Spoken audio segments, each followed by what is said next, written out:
മക്കൾ യഹോവ തരുന്ന അവകാശവും ഉദരബലം ദൈവം തരുന്ന പ്രതിഫലം. അങ്ങനെ നാം പഠിക്കുന്നത് അതങ്ങനെ തന്നെയാണ്. ദൈവം അവർക്ക് കൊടുത്ത തലമുറയെ വളർത്തുവാനുള്ള വിശേഷ കൃപ അവർക്ക് ഇരുവർക്കും ദൈവം കൊടുക്കട്ടെ. ഞാൻ സാധാരണ ഇങ്ങനെയുള്ള യോഗങ്ങളിലൊക്കെ പല കാര്യങ്ങളും പറയും. അതെല്ലാം ഇവിടെ പറയുവാൻ തുനിയുന്നില്ല, സമയത്തെ ഭയപ്പെടുന്നു. സദസ്സും ഞാൻ വളരെ ശ്രദ്ധിച്ച അതുകൊണ്ട്.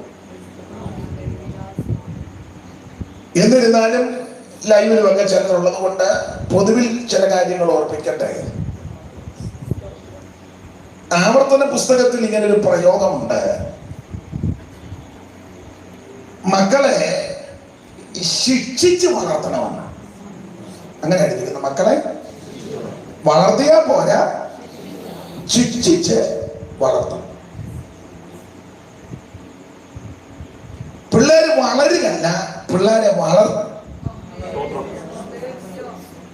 അനേക ഭവനങ്ങളിൽ പിള്ളേര് വളരുക, അതിന്റെ അപാകതയുണ്ട്. എന്നാൽ ദൈവകുഞ്ഞുങ്ങളോട് പറയാം, പിള്ളേര് വളരുകയല്ല, പിള്ളേരെ വളർത്തണം. ആ ഭാഗത്തേക്കൊന്നും ഇന്ന് ഞാൻ കിടക്കുന്നില്ല. ഞാൻ വേറൊരു വിഷയമാണ് സംസാരിക്കാൻ താല്പര്യപ്പെടുന്നത്. വളരുന്നതും വളർത്തുന്നതും തമ്മിൽ വ്യത്യാസമുണ്ട്.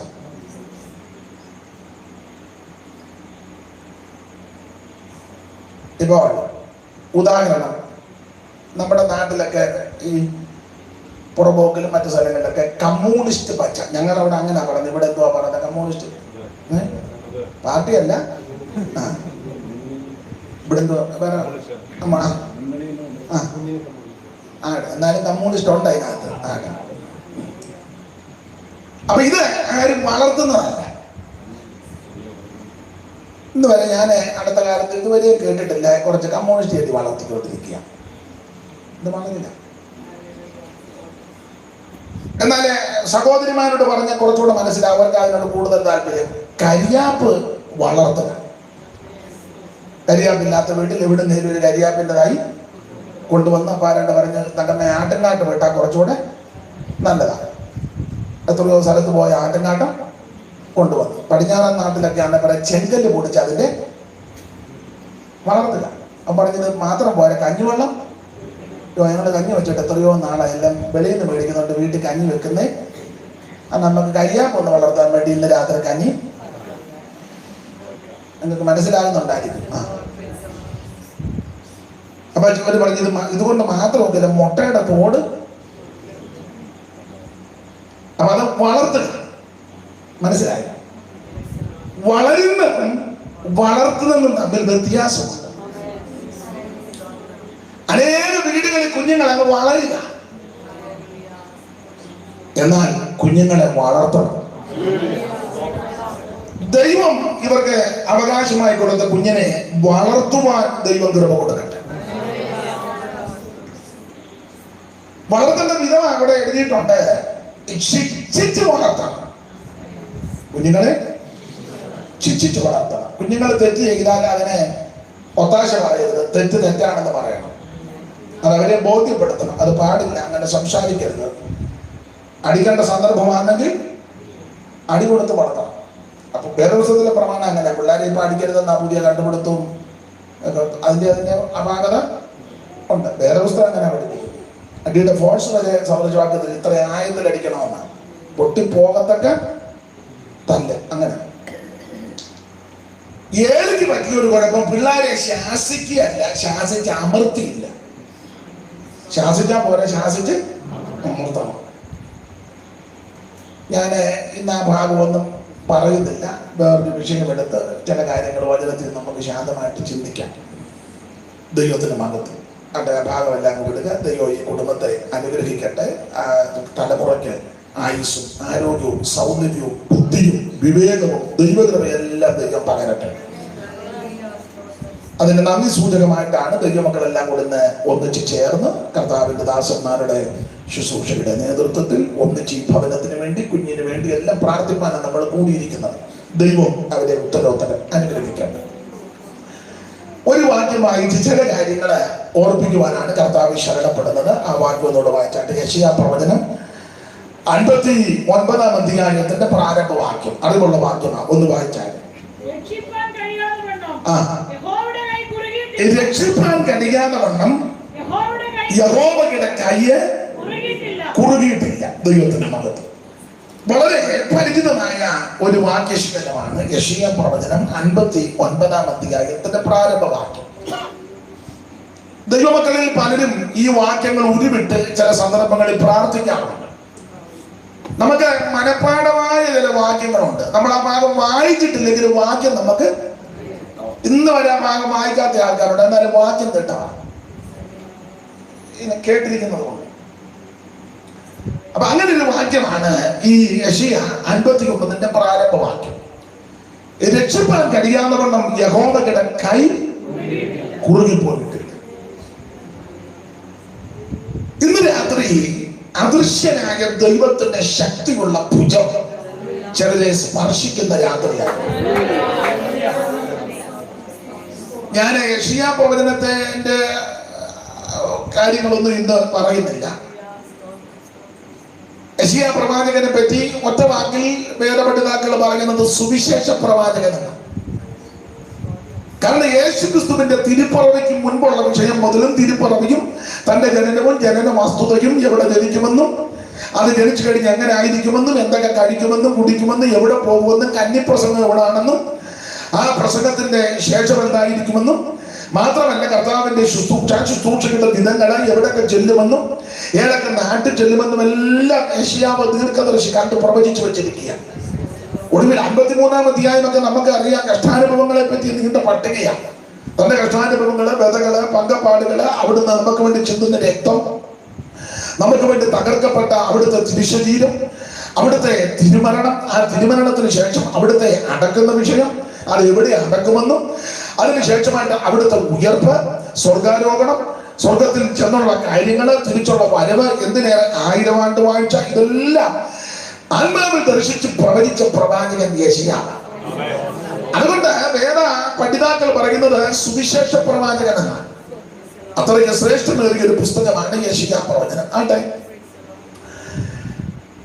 നാം ഇന്ന് രാത്രി 59 അധ്യായത്തിന്റെ പ്രാരംഭവാക്യമാണ് വായിച്ചിരിക്കുന്നത്.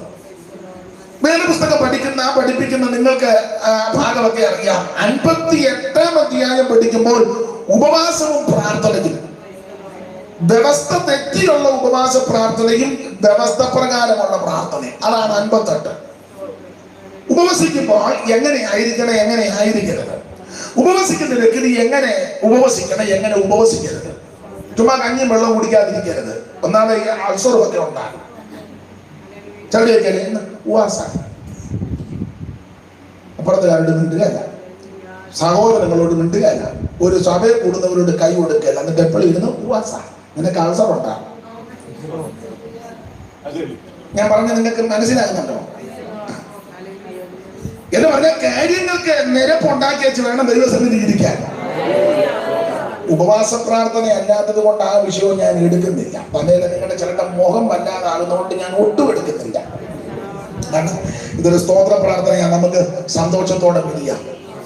പണ്ടൊരു വല്യമ്മ പറഞ്ഞ പോലെ അടിയന്തരത്തിന് വന്നേച്ച് മുടിയാന്തരമായി പോകരുത്. അതുകൊണ്ട് അടിയന്തരമായി തന്നെ പോട്ടെ. അപ്പോൾ വ്യവസ്ഥ പ്രകാരമുള്ള ഉപവാസവും വ്യവസ്ഥ തെറ്റിയുള്ള ഉപവാസവും, അത് 6ാമത്തെ വാക്യം മുതൽ വായിപ്പിക്കുന്നില്ല. താഴോട്ട് പഠിച്ചു വരുമ്പോൾ വ്യവസ്ഥ പ്രകാരമുള്ള ഉപവാസം, അതിന്റെ കാരണങ്ങളാണ് താഴത്തെ വാക്യങ്ങളെല്ലാം കൊടുത്തിരിക്കുന്നത്. വ്യവസ്ഥ പ്രകാരമുള്ള ഉപവാസം. ഒരു ദൈവമൈതൽ ദൈവത്തിന്റെ വചനത്തിന്റെ വ്യവസ്ഥ പ്രകാരം ഉപവസിച്ചാൽ നിന്റെ അന്ധകാരത്തെ മധ്യാഹ്നമാക്കി തീർക്കും. താഴോട്ടെ കേട് പോക്കുന്നവൻ എന്നുള്ള പേര് തരും എന്ന് പറഞ്ഞാൽ നിന്റെ കുടുംബത്തിനകത്തെ കേട്, തലമുറയുടെ കേട്, ഭാവിയുടെ കേട്, ശുശ്രൂഷയുടെ കേട് ദൈവം മാറ്റി തരും. മാത്രമല്ല നീതി നിനക്ക് മുമ്പായിട്ട് പോകും. നീ ചെല്ലുന്നതിന് മുമ്പേ അത് നീതി അങ്ങ് ചെല്ലും. അതെ, ഞാൻ ആ ഭാഗം അധികം വിവരിക്കുന്നില്ല. ഇങ്ങനെ വ്യവസ്ഥ പ്രകാരമുള്ള ഉപവാസവും വ്യവസ്ഥ തെറ്റിയുള്ള ഉപവാസവും. അപ്പോൾ 58 അധ്യായത്തിന്റെ 6 മുതൽ താഴോട്ടുള്ള തിരുവെഴുത്തുകൾ പഠിക്കുമ്പോൾ വ്യവസ്ഥ പ്രകാരം ഉപവസിച്ച് പ്രാർത്ഥിക്കുന്ന ഒരു ദൈവമൈതൽ. ഇനി 59 അധ്യായത്തിന്റെ പ്രാരംഭത്തിൽ വന്നേച്ച് പറയുക, രക്ഷിപ്പാൻ കഴിയാതെ വണ്ണം യഹോവയുടെ കൈ കുറുകിയിട്ടില്ല. ദൈവത്തിന്റെ മഹത്വം എന്ന് പറഞ്ഞാൽ ഇങ്ങനെ ചിന്തിക്കാം. 58-ാം അധ്യായത്തിലെ വ്യവസ്ഥ പ്രകാരം ഉപവസിച്ച് പ്രാർത്ഥിക്കുന്ന ഒരു ദൈവ പൈതൽ പ്രാർത്ഥിക്കുന്ന ദിവസങ്ങളിൽ, മാസങ്ങളിൽ, ആണ്ടുകളിൽ ഒരു വിടുതൽ നടന്നില്ലല്ലോ എന്നോർത്ത് പതറരുത്. ദൈവത്തിന്റെ കൈ കുറുകിയിട്ടില്ല. ചിലര് അശ്രദ്ധയോടിരിക്കുന്നത് ഞാൻ കണ്ടതുകൊണ്ട് ഒന്നുകൂടെ ഞാൻ ആവർത്തിക്കുക. 58-ാം അധ്യായത്തിലെ വ്യവസ്ഥ പ്രകാരം ഉപവസിച്ച് പ്രാർത്ഥിക്കുന്ന ദൈവ പൈതൽ പ്രാർത്ഥിക്കുന്ന ദിവസങ്ങളിൽ, മാസങ്ങളിൽ, ആണ്ടുകളിൽ ഒരു വിടുതൽ നടന്നില്ലല്ലോ എന്നോർത്ത് പതറരുത്, നിരാശപ്പെട്ടു പോകരുത്, ക്ഷീണിച്ചു പോകരുത്. നിന്റെ ദൈവത്തിന്റെ കൈ കുറുകിയിട്ടില്ല. നാം ആരാധിക്കുന്ന, നാം സേവിക്കുന്ന, നമ്മെ രക്ഷിച്ച് നമ്മെ വീണ്ടെടുത്ത നമ്മുടെ ദൈവത്തിന്റെ കൈ കുറുകി പോയിട്ടില്ല.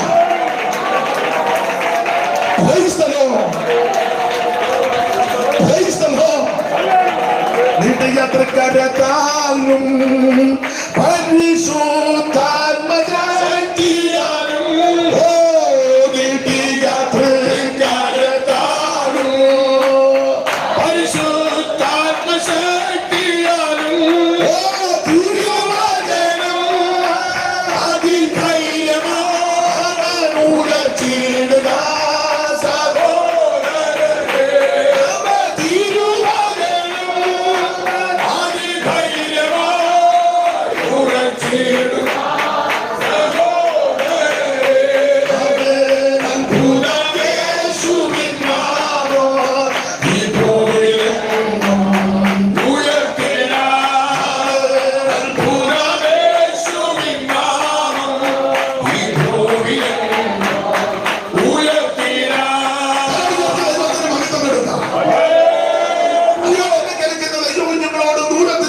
നമ്മുടെ ദൈവത്തിന്റെ കൈ കുറുകി പോയിട്ടില്ല.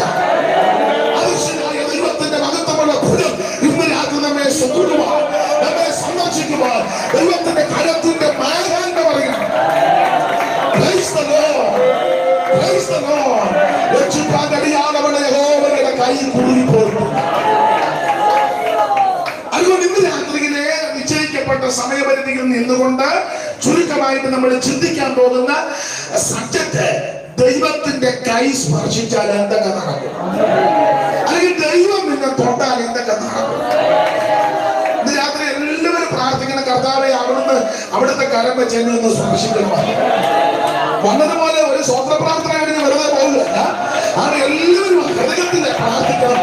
അവിടുത്തെ കർത്താവെ, അവിടുത്തെ ഭുജം എന്നെ ഒന്ന് സ്പർശിക്കണം. അവിടുത്തെ കരം തൊട്ട് ഇന്ന് രാത്രി എന്നെ ഒന്ന് നീക്കണമെന്ന് പറയാം. ഞാൻ പല വിഷയത്തിൽ ഇറങ്ങിക്കൊണ്ടിരിക്കുന്ന, ആരോട് പറയാതെ തിരിയിരിക്കുന്ന വിഷയങ്ങളും വേദനകളുമായി എല്ലാം കിടക്കുന്ന ദൈവത്തിന്റെ പൈതലോട് ഇന്ന് രാത്രി പറയട്ടെ, ദൈവം നിന്നെ സ്പർശിച്ചാൽ, ദൈവം നിന്നെ തൊട്ടാൽ നിന്റെ തിരിച്ചു മാറ്റമുണ്ടാകും.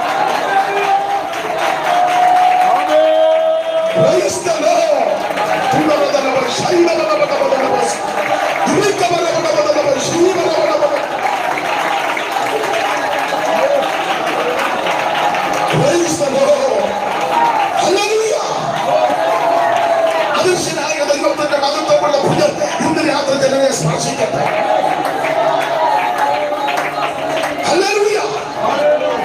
അതെ, ഓടിച്ചു പോകുന്ന ദൈവത്തിന്റെ മഹത്വം. ഈ ദൈവത്തിന്റെ കരത്തിന്റെ പ്രത്യേകത, ദൈവത്തിന്റെ കരത്തിന്റെ ഒരു പ്രത്യേകത ഇങ്ങനെ വായിക്കുന്നത്, അന്വേഷിക്കുന്ന ഏവർക്കും അനുകൂലമാണ്, വിരോധമായി നിൽക്കുന്നവന് പ്രതികൂലവും. തന്നെ അന്വേഷിക്കുന്ന ഏവർക്കും അവിടുത്തെ കൈ അനുകൂലമാണ്. നിങ്ങൾ ഒരു വാക്യം ഒന്ന് വായിച്ചേ, ചടികടാന്ന് വാക്യം വായിക്കണേ. യെശയ്യായുടെ പുസ്തകം 8-ാം അധ്യായത്തിന്റെ 22 അതുകൊണ്ടുള്ള വാക്യമാണ്. ചടികടാന്ന് വായിക്കും. ഞങ്ങളുടെ ദൈവത്തിന്റെ കൈ അവനെ അന്വേഷിക്കുന്ന ഏവർക്കും അനുകൂലമായി, ഞങ്ങളുടെ ദൈവത്തിന്റെ കൈ അവനെ അന്വേഷിക്കുന്ന ഏവർക്കും അനുകൂലമായിരിക്കണം, അവനെ ഉപേക്ഷിക്കുന്ന ഏവർക്കും പ്രതികൂലമായിരിക്കും. സ്തോത്രം. അന്വേഷിക്കുന്ന ഏവർക്കും അനുകൂലമാണ്, ഉപേക്ഷിക്കുന്നവർക്കല്ല പ്രതികൂലമാണ്. ഇന്ന് രാത്രി നമുക്കെല്ലാം ഈ കൈ അനുകൂലമാണ്. ദൈവത്തെ അന്വേഷിക്കുന്ന ബുദ്ധിമാനുണ്ടോ എന്നാണ് ദൈവം നോക്കുന്നത്. സ്തോത്രം. അല്ല, ദൈവത്തെ ധരിക്കുന്ന ബുദ്ധിമാനല്ല, ദൈവത്തെ അന്വേഷിക്കുന്ന ബുദ്ധിമാൻ. ഇന്ന് കൂടുതലും ബുദ്ധിമാന്മാർ ഒത്തിരി ഉണ്ട്, പക്ഷെ മിക്ക ബുദ്ധിമാന്മാരും ദൈവത്തെ ബുദ്ധി കൂടി ദൈവം ഇല്ലെന്നാ പറയുന്നത്. ഇപ്പം നമ്മുടെ മേലും ചിലർക്ക് സംശയമുണ്ട്, ദൈവം ഉണ്ടോ. പിന്നെ കര ഉയർത്താൻ പറയുമ്പോൾ ചുമ്മാ കൈ നോക്കുക, അല്ലാതെ ദൈവമായിട്ട് വലിയ ബന്ധമൊന്നും. പിന്നെ വർഷങ്ങളായിട്ട് ഈ സഭയെ വന്നു, വർഷങ്ങളായിട്ട് വരുന്ന മാസ്റ്റർമാർ പറഞ്ഞിട്ട് കര ഉയർത്തി 3 കല്ലില്ല. അത് പറഞ്ഞില്ലേലും കൈ ഇങ്ങനെ നല്ല ഡ്രൈവർക്ക് വളവ് പറയണ്ട, തന്നെ അങ്ങ് തിരിച്ചു കൊടുക്കും. വണ്ടി ഓടിക്കുന്നവർ എങ്ങനെയാ പറയുന്നത് അറിയാതെ തന്നെ ഗിയർ. പിന്നെ അത് പെന്തിക്കോസി കുറച്ച് നാളുമ്പോൾ തന്നെ അങ്ങനെ പറഞ്ഞു കൊടുക്കും. അത് ശീലമായിട്ടുണ്ട്. വളവൊക്കെ വരുമ്പോ അവര് കണ്ണടയ്ക്കാന്നേരം അയ്യോ നിങ്ങൾക്ക് മനസ്സിലാകുന്നില്ലേ? കാരണം ഇതിനകത്ത് വർഷങ്ങളായിട്ട് ഇതിനകത്ത് കയറി പാത്തിരിക്കുക. അതുകൊണ്ട് മാസ്റ്റർമാരിങ്ങനെ അല്ലേറിയ പറയാനാ ഒരുങ്ങുന്നത് നിങ്ങൾക്കും അറിയാം. ഒടുങ്ങി പ്രാർത്ഥന നിർത്തുമ്പോൾ ഒരു 3 കല്ലേറിയ അത് നിങ്ങൾ ഒരുങ്ങിയിരിക്കുക, ഇന്ന് പറയിപ്പിക്കുന്നില്ല. കാരണം ഇത് വർഷങ്ങളായിട്ട് നമ്മൾ ശീലിച്ച് ചില കാര്യങ്ങൾ വെച്ചിട്ടുണ്ട്. പക്ഷെ ആ ശീലത്തോട് ഇന്ന് രാത്രി പോകരുത്. ഈ രാത്രി അവിടുത്തെ സ്പർശനം ഉണ്ടായിരുന്നു. ദൈവത്തിന് മഹത്വം. അപ്പൊ അന്വേഷിക്കുന്ന ഏവർക്കും ഈ കൈ അനുകൂലമാണ്. എന്നാൽ ദൈവത്തോടും ദൈവവചനത്തോടും മറന്നിരിക്കുന്നവർക്ക് ഈ കരം പ്രതികൂലമാണ്. എന്നെ കേൾക്കുന്ന ആർക്കും ഈ കാര്യം പ്രതികൂലമാകരുത്. എന്നെ കേൾക്കുന്ന സകലർക്ക് ഇന്ന് രാത്രി അവിടുത്തെ കൈ അനുകൂലമായി.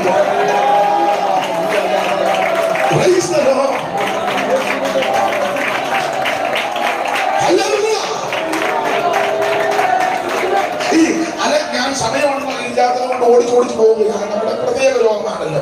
ദൈവത്തിന്റെ മഹത്വം. കർത്താവിന്റെ കരത്തിന്റെ ഒരു പ്രത്യേകത അലങ്കാര ഭാഷയിൽ ഉത്തമഗീതങ്ങളുടെ പുസ്തകം ഉപമകളും ഉപമാനങ്ങളും ഉപമയും ഒക്കെയാണ്. അപ്പോൾ അതിലെ ഒരു അവിടുത്തെ കരത്തിന്റെ പ്രത്യേകതയെ കുറിച്ച് കൊടുത്തിരിക്കുന്നത് അവന്റെ കൈകൾ ഗോമേതകം പതിച്ചിരിക്കുന്ന സ്വർണ്ണനാളമാണ്. നിങ്ങളാണ്ട് ഉത്തമഗീതങ്ങളുടെ പുസ്തകം 5-ാം അധ്യായത്തിന്റെ 14-ാമത്തെ വാക്യം വായിച്ചേ. ഉത്തമഗീതം 5:14. മൈക്ക് കൂടെ ചടിയാടാൻ വായിക്കുന്നുണ്ട്, നന്നായിരിക്കും. ഇപ്പൊ എന്റെ മൈക്ക് കൂടെ വായിക്കാം, കാരണം നമുക്ക് കേൾക്കാനുണ്ടെങ്കിലും ദൂരെ ഇരിക്കുന്നവർക്ക് കേൾക്കത്തില്ല.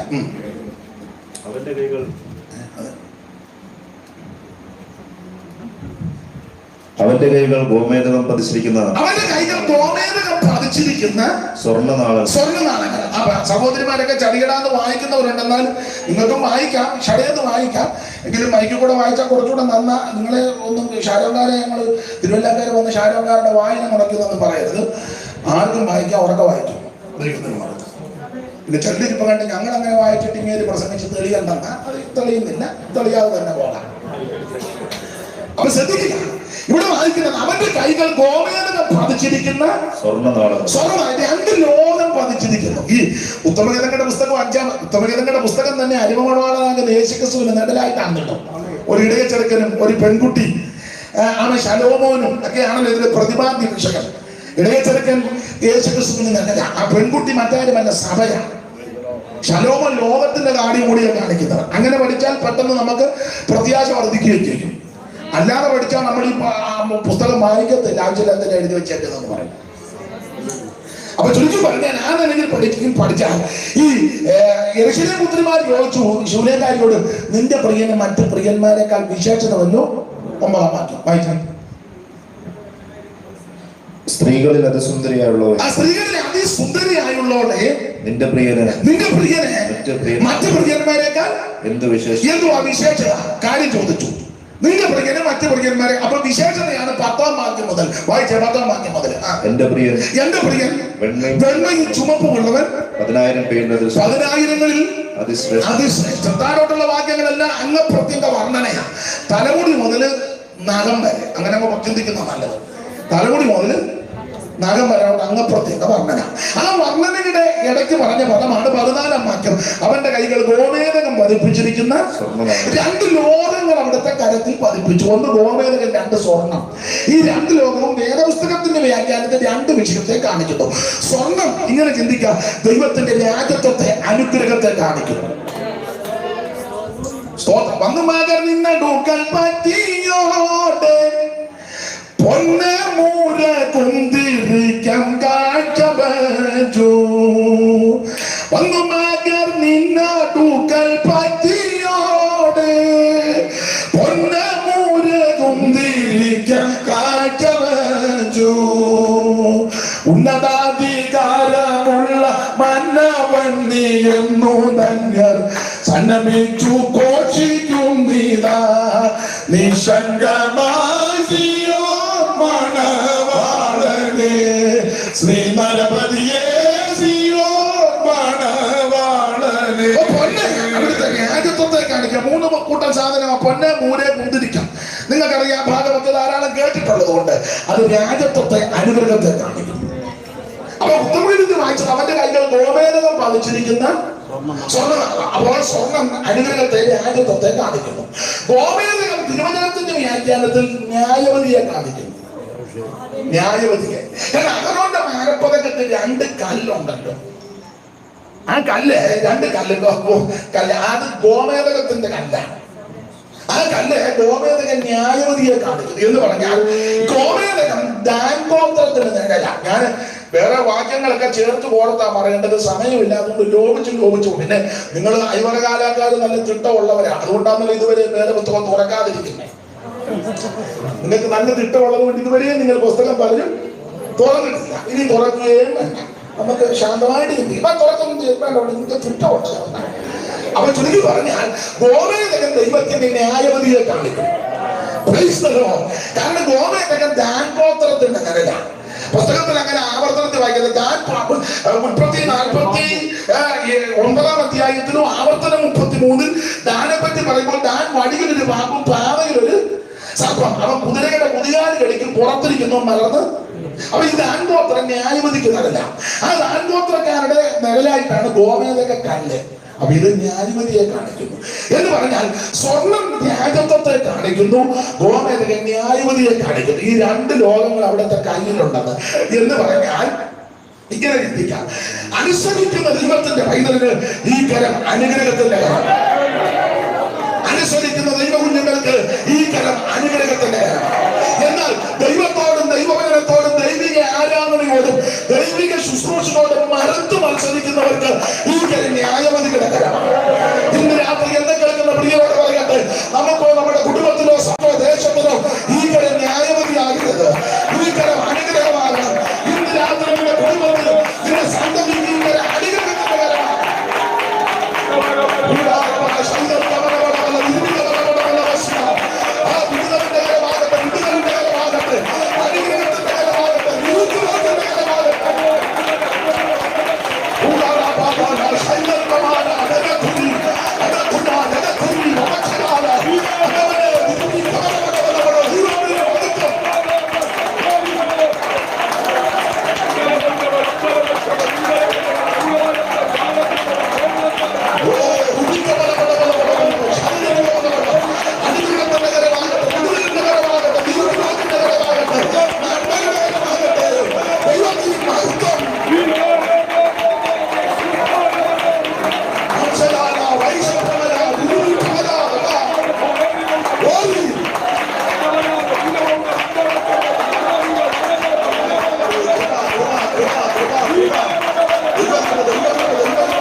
അനുസരിക്കുന്ന ദൈവകുഞ്ഞുങ്ങൾക്ക് അനുഗ്രഹത്തിന്റെ കരം.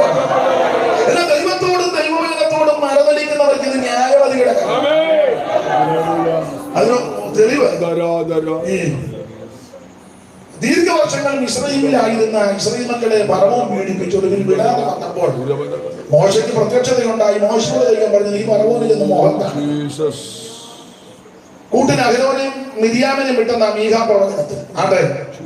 അപ്പോൾ മോശ പറഞ്ഞു, ഞാൻ അവിടെ ചെന്ന് ഫറവോനെ മുഖം കാണിക്കും. അപ്പൊ ഫറവോൻ ചോദിക്കും, നിന്നെ ആരാ വിട്ടെന്ന് ചോദിക്കും. അപ്പൊ ഞാൻ പറയും, ദൈവമാ വിട്ടത്. അപ്പം ഫറവോൻ ചോദിക്കും, നിങ്ങളുടെ ദൈവത്തിന്റെ പേരെന്താ? സ്തോത്രം. നിങ്ങളുടെ ദൈവത്തിന്റെ അന്നേരം തമ്പുരാൻ പറഞ്ഞു, ഞാനാകുന്നവൻ.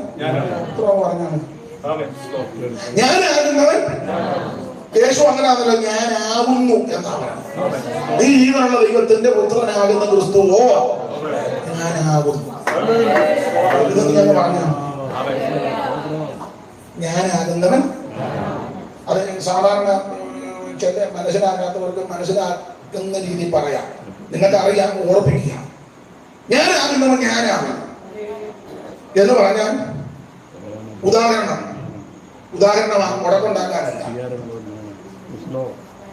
ഭർത്താവ് വീടിന് വെളിയിൽ പോയി, രാത്രിയായിട്ടും വന്നില്ല. പഴയ രീതി വെച്ചാൽ ഞാൻ പറയുന്നത്, റാന്തൽ വിളക്കാണെങ്കിൽ അതിന് ഇപ്പോഴല്ലേ ഇലക്ട്രിസിറ്റി, പണ്ടാ അത്ര സുലഭമല്ലല്ലോ.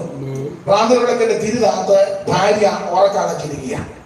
അകത്ത് കഥകളൊക്കെ സാക്ഷ എന്ന് പറഞ്ഞാൽ മനസ്സിലാക്കാം. ഇപ്പോഴല്ലേ ഫോറിൻ കൂട്ടല്ല, 1 കൂട്ടി 2 കൂട്ടി 3 കൂട്ടി പിടിച്ചു നോക്കി സാക്ഷ്യം.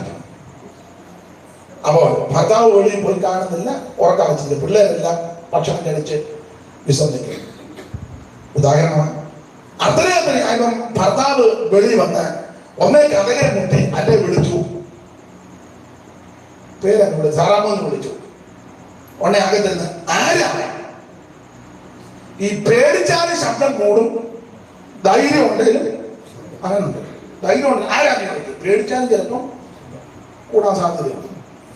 ആരാ? ഉടനെ തിണ്ണെ നിന്ന് കുഞ്ഞുഞ്ഞ് പറയാ, ഞാനാ. ഉടനെ അകത്തിന്ന് റോസമ്മ, ഏത് ഞാൻ? അങ്ങനെ എങ്ങാനും നീ ചോദിച്ചാൽ കുഞ്ഞു ഞാനാന്ന് വെളുക്കുന്നതിന് മുന്നേ നീ അറിയും. 30 വർഷം കൂടെ താമസിച്ച കുഞ്ഞുഞ്ഞ് തിന്നെ നിന്ന് ഞാനാണ് പറയുമ്പോൾ 30 വർഷം കൂടെ താമസിച്ച റോസമ്മയ്ക്ക് ഏത് ഞാനാന്ന് ചോദിച്ചാൽ കുഞ്ഞു ഞാനാന്ന് വെളുക്കുന്നതിന് മുന്നേ റോസമ്മ അറിയും. അല്ലെ കുഞ്ഞുഞ്ഞല്ല, ഞാനൂല. മനസ്സിലായില്ല? മനസ്സിലാകുന്നുണ്ടോ? ഇത് ഒരു ആശയം. ഞാനാകുന്നവൻ ഞാനാകുന്ന നീ ഭർത്താവിനോട് പറയുന്ന കാരണം, നീ തടുത്തു തടഞ്ഞു വച്ചിരിക്കുന്ന എന്റെ കരത്തെ ആരാധനയ്ക്ക് വിട്ടില്ലെങ്കിൽ ഞാൻ ആരാധന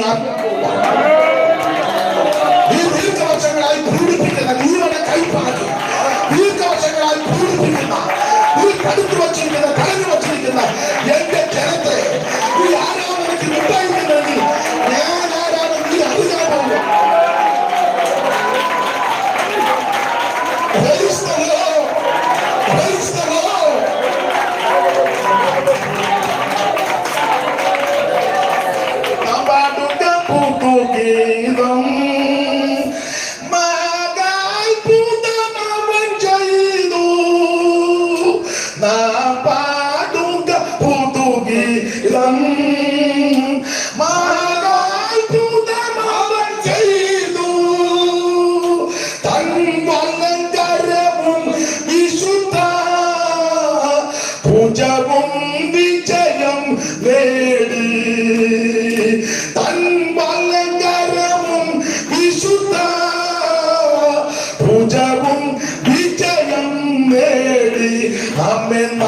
നമ്മുടെ ദൈവത്തെ വലിയ ദൈവം ആരുള്ളൂ. നമ്മുടെ ദൈവത്തെ വലിയ ദൈവം ആരുള്ളൂ. നീ തടുത്തു വെച്ച ജനത്തെ ആരാധനയ്ക്ക് വിട്ടില്ലെങ്കിൽ ഞാൻ ആരാധന നീ അറിയും. ഞാൻ ലോകത്തുള്ള സകല ബന്ധുക്കോസുകാരോടും ദൈവമക്കളോടും പറയാം, നിങ്ങൾ ഒരു പാർട്ടിക്കാരന്റെ പുറകെ പോകണ്ട, ഒരു മെമ്മാരോട്ടം കൊണ്ട് പോകണ്ട, ഒരു ടിക്കറ്റിങ്ങിന് പോകണ്ട, ഒരു മന്ത്രിയെ കാണേണ്ടത് അന്ത്രിയെ കാണണ്ട. അത് മുട്ടുമടങ്ങി പ്രാർത്ഥിച്ചാൽ മതി. ദൈവമാരാണ് വിളിക്കും. ഇന്ത്യ മനസ്സിലാക്കി നീതിയുള്ള ദൈവമാരാണെന്ന്, കേരളക്കര മനസ്സിലാക്കി നീതിയുള്ള ദൈവമാരാണെന്ന്, ഈ ഭാരതം മനസ്സിലാക്കി ദൈവമാരാണെന്ന്, ലോക രാജ്യങ്ങൾ മനസ്സിലാക്കി ദൈവമാരാണെന്ന് മുട്ടുമടങ്ങി പ്രാർത്ഥിച്ച് ഈ ആത്മാവിൽ ആരാധിച്ച് ഈ ആത്മാവിൽ ബലപ്പെടോ, ആത്മാവിൽ ശക്തിപ്പെടോ.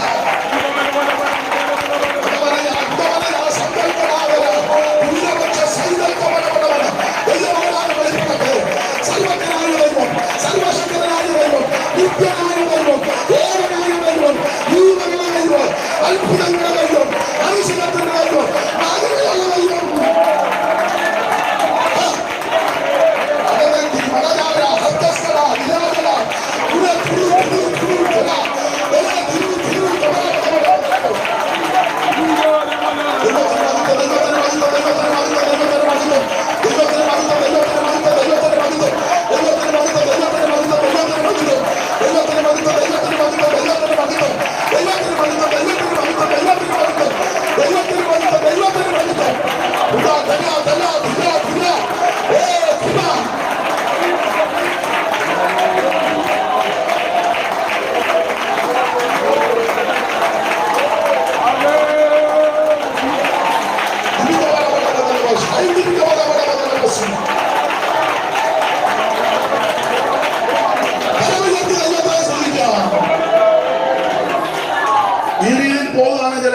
പറഞ്ഞ സമയമല്ല, അതിൽ പിന്നേം പോകാം. ഞാൻ പിടിച്ച് നമ്മളതിലെ നോർത്ത് ഇന്ത്യക്ക് പോകുമ്പോൾ ഇടയ്ക്കിടയ്ക്ക് ട്രെയിൻ പിടിച്ചിട്ടില്ലേ, ഞാൻ ഇടയ്ക്കിടയ്ക്ക് ചങ്ങലയൊന്നും വലിയ എനിക്ക് കുഴപ്പമൊന്നുമില്ല. നമ്മുടെ പരി ഇത് തന്നെ. നിങ്ങൾ പിന്നെ യോഗം കഴിയുമ്പോൾ പറയുമ്പോൾ എൻ്റെ കാര്യമൊന്നും ഇല്ലായിരുന്നു, ഇതൊക്കെ ഞങ്ങൾക്ക് അറിയാവുന്ന കാര്യമാണ്, പിന്നെ പുള്ളി അത്രയും സമയം എടുക്കണ്ടേ. ഞങ്ങളിതൊക്കെ ഒത്തിരി ആവർത്തി വായിച്ചതാ. തോമാച്ചായം വന്ന കാലത്ത് ഇത് ഞങ്ങളോട് ഷാരോനായതുകൊണ്ട് ആ തോമാച്ചാന്റെ കാര്യം പറയണം. IPC ആയിരുന്നു ഞാൻ 300 സാറിന്റെ കാര്യം പറഞ്ഞു. മഴ പറഞ്ഞല്ലേ ഓടിയിടുന്നേ. സ്തോത്രം. അതുകൊണ്ട് ഞാൻ ദീർഘമാക്കുന്നില്ല. ദൈവത്തിന് മഹത്വം ഉണ്ടാകട്ടെ. ഇത് ദൈവത്തിന്റെ കയ്യാണ്. അപ്പൊ ഈ ഫലമോ ജനത്തെ വിട്ടയക്കുന്നില്ല. അപ്പൊ മോശം പ്രാരംഭത്തിൽ ന്യായമായിട്ട് പറഞ്ഞു ജനത്തെ ആരാധനയ്ക്ക് വേണ്ട. അപ്പൊ പുള്ളി വെച്ച് ആരാധനന്നൊക്കെ ചോദിക്കും, വിവരിക്കുന്നില്ല. അപ്പൊ തമ്പുരാനോട് മോശം പറഞ്ഞു, ഇടുന്ന ലക്ഷണമില്ല, കുഴപ്പമില്ല, ബാധ കഴിക്കാൻ പോകും. നമുക്കിത് പ്രാരംഭത്തിൽ 9 ബാധ, മൊത്തം 10 ബാധ, അതിൽ പ്രാരംഭത്തിൽ 9. ഈ 9 ബാധ തരംതിരിച്ച് പഠിക്കേണ്ടതാ. അതിലോട്ടൊന്നും ഇപ്പൊ പോകുന്നില്ല. 3 ബാധ വെച്ചായിട്ട് പഠിക്കേണ്ടത്. അത് ചില ബാധ മൊത്തത്തിൽ വന്നു, ചില ഏരിയ തിരിച്ചു വന്നു, ചിലത് നേരത്തെ പറഞ്ഞിട്ട് വന്നു, ചിലത് പറയാതെ വന്നു. കൽമടി ഒന്നും പറയാതാണ്. സ്തോത്രം. അതെ, നമ്മുടെ വിഷയം. അപ്പൊ ഈ ബാധ അങ്ങോട്ട് അയച്ചത് മിസ്രൈം ദേശത്തൊരു ബാധയാണ്. ഈ മോശ വടിയെടുത്ത് നിലത്ത് പൊടി ആടിച്ചപ്പം മിസ്രൈമിലെ പൊടി മുഴുവൻ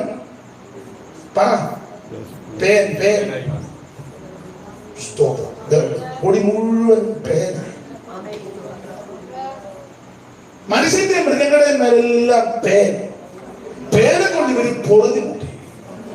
അവിടെ വാക്കുകൊണ്ട് മന്ത്രവാദികളും തങ്ങളുടെ മന്ത്രവാദത്താൽ പേൻ ഉളവാക്കാൻ നോക്കി, പക്ഷെ കഴിയില്ല.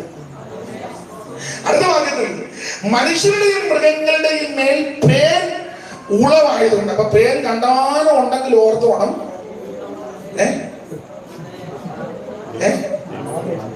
യോഗത്തിനിടയിൽ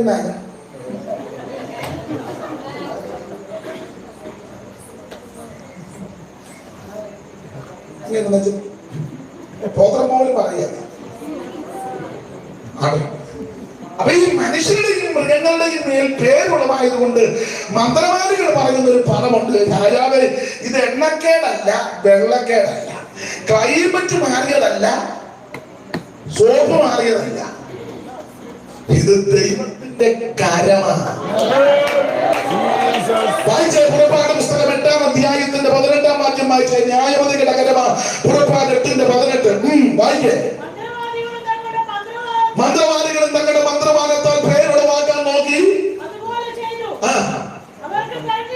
അവർക്ക് കഴിഞ്ഞില്ലതാനും. അടുത്തത് മനുഷ്യരുടെയും മൃഗങ്ങളുടെയും മേൽ പേരുളവായതുകൊണ്ട് മന്ത്രവാദികൾ ഫറവോനോട്, ഇത് ഇസ്രായേലിന്റെ ദൈവത്തിന്റെ വിരല കൈയാണ്. ഇത് എണ്ണമാരം തേച്ചത് ചെല്ലു പറയാം, ഷാമ്പൂ മാറിയത് കൊണ്ടാ. ഞാൻ പണ്ട് ബലാ വിളിച്ചാണ് എണ്ണയാ തേച്ചോണ്ട്, ഇപ്പം അസനമിഷ്ടാതില്ല. ബലാ വിളിച്ചാ എണ്ണ അവിടെ എണ്ണ ഉപ്പാവനറിയാം. ബലാ വിളിച്ചാതി അസനമിഷ്ടാതി. പണ്ട് ബലാ വിളിച്ചാതി തേച്ചോണ്ട്, ഇപ്പം ഞാൻ കടപ്പനാട് വന്നേ പിന്നെ അസനമിഷ്ടാതില്ല. ഏത് ഇഷ്ടാതി തേച്ചാൽ ഇത് ദൈവത്തിന്റെ കയ്യാ.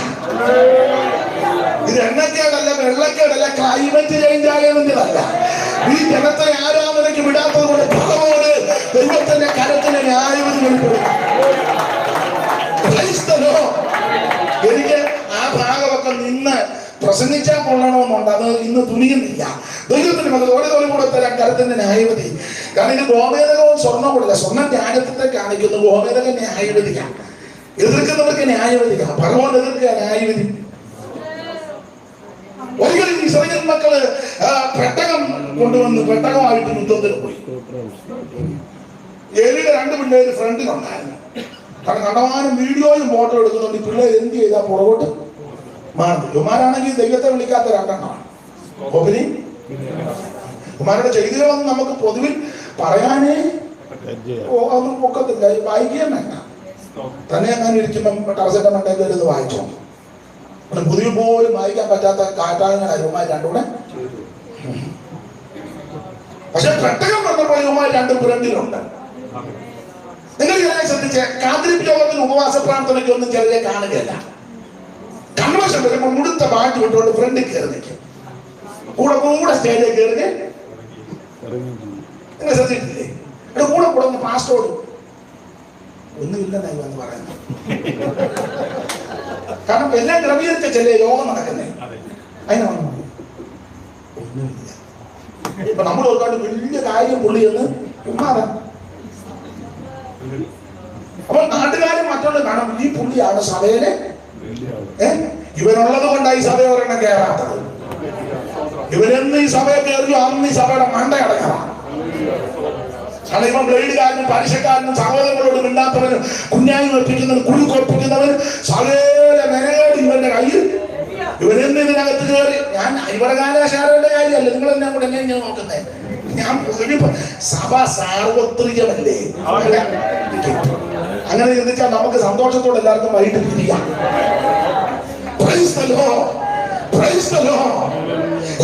ദൈവത്തിന്റെ കരുത്തിന്റെ ന്യായവിധി. അപ്പോൾ ഏതൊരു രണ്ടു പിള്ളേര് ഫ്രണ്ടിലുണ്ട്. പെട്ടകമായിട്ട് പോയി. പക്ഷെ പെട്ടകത്തിൽ പെട്ടകം കൊണ്ടുപോയി ജയമുണ്ടായില്ല. അത് ആരാരും പാട്ടും പെട്ടകം പെരുസ്ഥലി വിളിച്ചുകൊണ്ടുപോയി. പെട്ടകം പെരുസ്ഥലി കൊണ്ടുപോയി ദാഗോന്റെ ക്ഷേത്രത്തിൽ വെച്ചു. ദാഗോന്റെ ക്ഷേത്രത്തിൽ പിറ്റേന്ന് ചെന്നപ്പം ദാഗം നേണ്ട കിടക്കുന്നു. കിടക്കുന്നു. നമ്മുടെ ഒരു പാട്ടുണ്ടായിരുന്നില്ല, ഗോചാന്റെ പിള്ളേർ ദാ കിടക്കുന്നത് ഗോലിയാത്തെന്ന് പറഞ്ഞു. എന്ന് പറഞ്ഞു പാട്ടുണ്ടല്ലേ, എടുത്ത് വെച്ചു പാഞ്ഞു വന്ന അയവകാലക്കാരി പാട്ട്.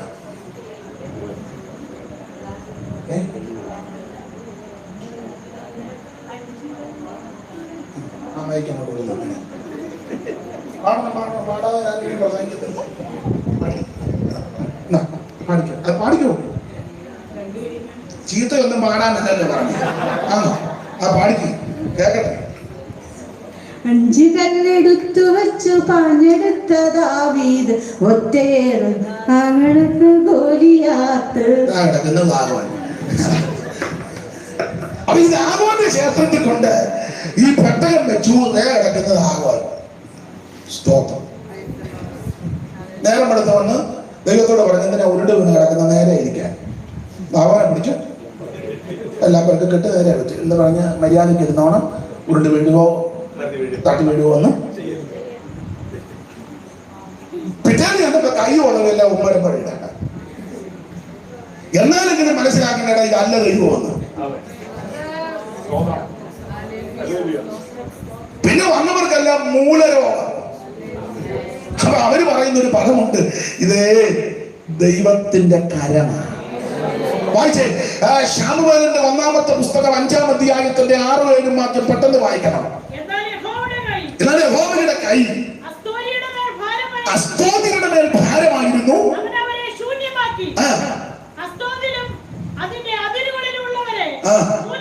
മൂലരോഗത്താൽ ബാധിച്ചു. അടുത്തത് ഈ മൂലരോഗം വന്നപ്പോൾ അസ്തോദിനെ കണ്ടിട്ട്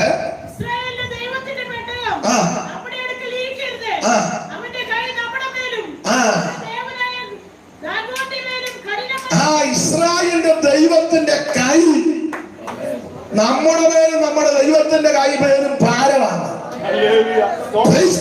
ഞാൻ മറുവശം പറയാ, ഈ പെട്ടകം വെക്കേണ്ടത് പോലെ വെക്കണം, ചുമക്കേണ്ടത് പോലെ ചുമക്കണം, ഇരിക്കേണ്ടത് ഇരിക്കണം. വലിയ കൈ ഭാരമായിരിക്കും. അതുകൊണ്ട് ഇന്ന് രാത്രി എന്നെ കേൾക്കുന്നവരുടെ പറയട്ടെ, നമുക്കോ നമ്മുടെ കുഞ്ഞുങ്ങൾക്കോ ഈ കര ഭാരമാകരുത്. നമുക്കോ നമ്മുടെ സന്തതിക്കോ എന്നെ കേൾക്കുന്നവർക്കാർക്ക് ഈ കര ഭാരമാകരുത്. ഇത് ന്യായവതിയാകരുത്. എനിക്ക് നിങ്ങൾക്കും എന്നെ കേൾക്കുന്നവർക്കും അവിടുത്തെ കര അനുഗ്രഹമായിരിക്കണം. രക്ഷിപ്പാകടിയാകവണ്ണം യഹോവയുടെ കൈ മുറുകിപ്പോയിട്ടില്ല. ഞാൻ പ്രാരംഭത്തിൽ പറഞ്ഞല്ലോ, നമ്മുടെ ചുരുങ്ങിയ സമയത്തുള്ള ചിന്താവിഷയം ദൈവത്തിന്റെ കൈ വന്നാൽ, ദൈവത്തിന്റെ കരത്തിന്റെ സ്പർശനമേറ്റാൽ എന്തൊക്കെ സംഭവിക്കുമെന്ന. ഇന്ന് രാത്രി അദൃശ്യനായ ദൈവം നിന്നെ സ്പർശിക്കട്ടെ. ഓടിച്ചു പോകാം.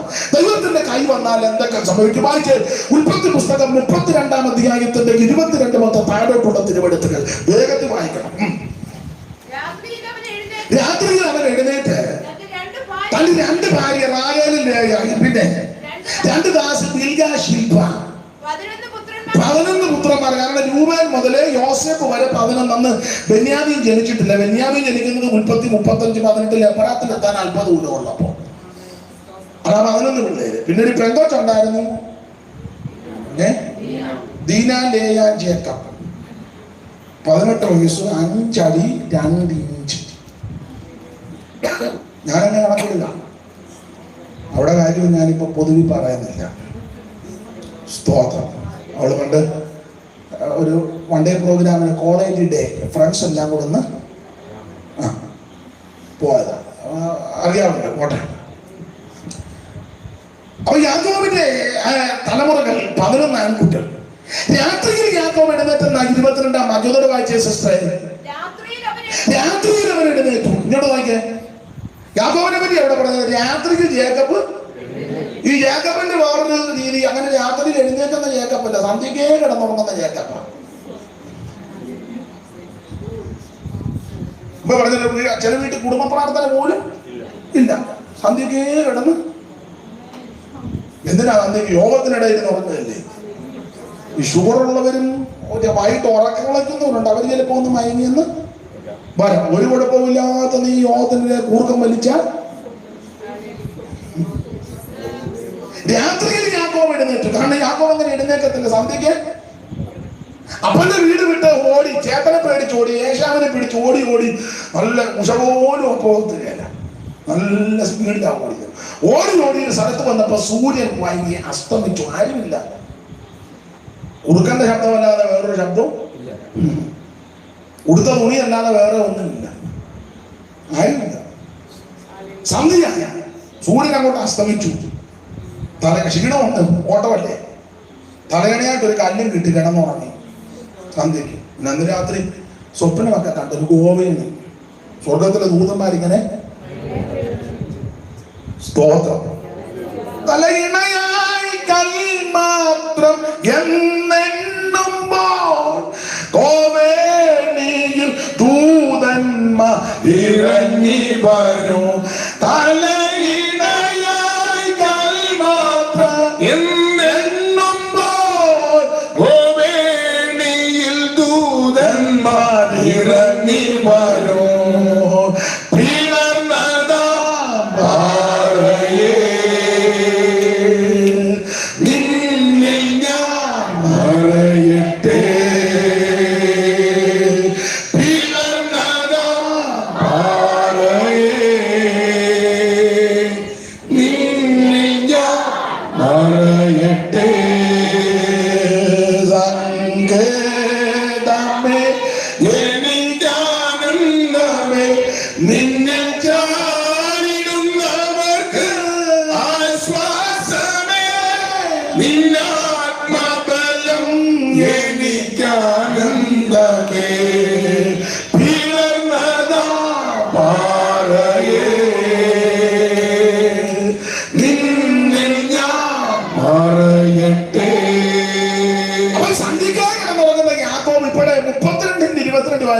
രാത്രിയിൽ എഴുന്നേറ്റം. ഇപ്പൊ എഴുന്നേക്കാൻ ഒക്കത്തില്ല. വിഷയം അതുപോലെ, വിഷയം അതുപോലെ വിഷയങ്ങൾ വരുമ്പോഴല്ലോ ഓർമ്മത്തിൽ. കല്യാണം കഴിക്കുന്നതിന് മുന്നേ തോമാച്ചൻ പറഞ്ഞത് സ്വർഗവും ഇല്ല, അതെല്ലാം ഭൂമിയിലാണ്. കല്യാണം കഴിഞ്ഞപ്പോ അമ്മ തുള്ളിക്കൊണ്ട് പറഞ്ഞ നരകമുണ്ട് എന്ന് ഞാൻ പൂർണ്ണമായിട്ട് കഴിഞ്ഞ 1.5 ആഴ്ചയായി എന്റെ കല്യാണം കഴിഞ്ഞിട്ട് നരകമുണ്ടെന്ന് എനിക്ക് നല്ല